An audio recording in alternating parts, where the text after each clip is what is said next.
Good evening. आज की class में हम सीखेंगे VLOOKUP के थ्रू एक इनवॉइस बनाना। एक इनवॉइस बनाने के लिए देखिए पहले हमने एक ऐसे एक फॉर्मेट बना लिया कि कैसे हमें बिल चाहिए, और दूसरी चीज़ पे हमें अपनी डेटा बनाना है कि हमारी स्टॉक लिस्ट क्या है, स्टॉक लिस्ट का रेट और उसका जीएसटी परसेंटेज वगैरह जो है वो हमने यहाँ पर नोट डाउन कर लिया है।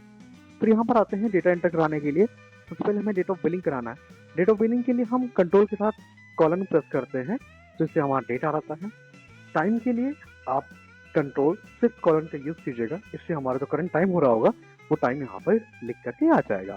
फिर हमारा यहाँ पे डिस्क्रिप्शन है, यानी कि यहाँ प्रोडक्ट का नाम हमें देना है।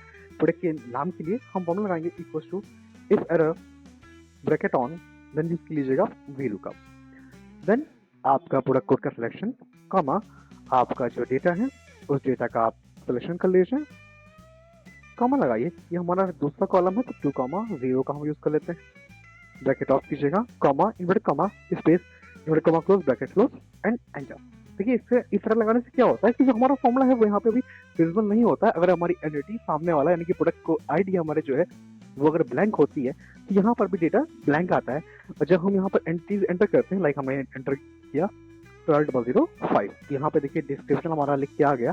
जब हमने नहीं लिखा तो यहाँ पर कुछ भी हमारा लिख करके नहीं आएगा। क्वांटिटी जो होती है ये हमें मैनुअल देनी होती है तो हमने मैनुअल दे दिया। प्राइस पर यूनिट पे हमने यहाँ पर इक्वल टू लगा लिया। सेम वही फॉर्मूला जो हमने पहले यूज किया था, if error and VLOOKUP। Calling के लिए हम प्रोडक्ट आईडी का सिलेक्शन लिया, कॉमा लगा लिया। जहां हमारा डेटा है उसे आप पहुंच गए। इससे आप जाने के लिए कंट्रोल पेज अप शॉर्टकट की का भी यूज कर सकते हो। एक सीट से दूसरी सीट पे जाने के लिए control page up page down का हम लोग यूज करते हैं। कॉमा लगाया, कॉमा लगाने के बाद अब हमारा रेट कौन से पे है, रेट हमारा थर्ड कॉलम पे है तो हम यहाँ लिख देंगे 3,0।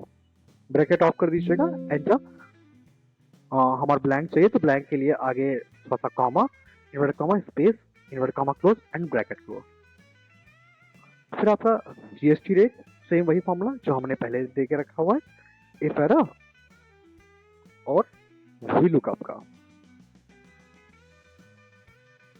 फिर हमने यहाँ पर ले लिया कॉलिंग के लिए प्रोडक्ट आईडी का सिलेक्शन, कॉमा आपका जो शीट है इसका सिलेक्शन पूरे का, फिर से कॉमा। अब हमें देखना भाई जीएसटी रेट कौन से पे है, 1 2 3 4 5, तो 5,0 bracket of comma invert comma space invert comma close and bracket close, enter. ठीक है, तो यहाँ पर देखिए हमारा निकल के आया। अब टोटल के लिए हम लोग क्या करेंगे, इक्वल टू लगाया quantity multiply by price plus quantity multiply by price multiply by GST rate. तुम्हारा ये ऐसे वैल्यूज का डिस्क्रिप्शन निकल करके आ जाता है। ठीक है, तो इस तरीके से हम किसी भी डेटा को अपना कॉल करके अपनी वैल्यूज तैयार कर लेते हैं। अब देखिए अगले हमें ट्रिक क्या सीखना है। आगे जब हम देखिए इसको नीचे ड्रैग करते हैं फॉर्मूलाज को, हमने फॉर्मूला ड्रैग किया, हमने यहाँ पर मान लीजिए आगे एंटर किया 12,006। ठीक है, अब यहाँ देखिए हमारा कॉफी टेबल आया। ऐसा करके आपको जितना भी यूज करना है आप डेटा अपना इस्तेमाल कर सकते हो। अब देखिएगा एक हमारा करेक्शन क्या होता है, तो देखिए यहाँ पर लिख के आ रहा है A2। हमने जब पहले सिलेक्शन लिया था हमने सिलेक्शन कहाँ से लिया था, A1, बट यहाँ पर क्या है जो हमारा सिलेक्शन हो क्या है वो A2 से आया है। प्रीवियस वाले में देखिए अगर हमने लिया है तो कहाँ से लिया, A1 से लिया है। तो ये क्या करता है, सीरीज को इसको चेंज करता है, साथ साथ में इसको भी चेंज कर देता है। अगर हम चाहते हैं कि जो हमारा सिलेक्टेड एरिया है वो चेंज ना हो, क्राइटेरिया हमारा चेंज ना हो, तो उसके लिए क्या करते हैं हम यहाँ पर F4 की का यूज करते हैं।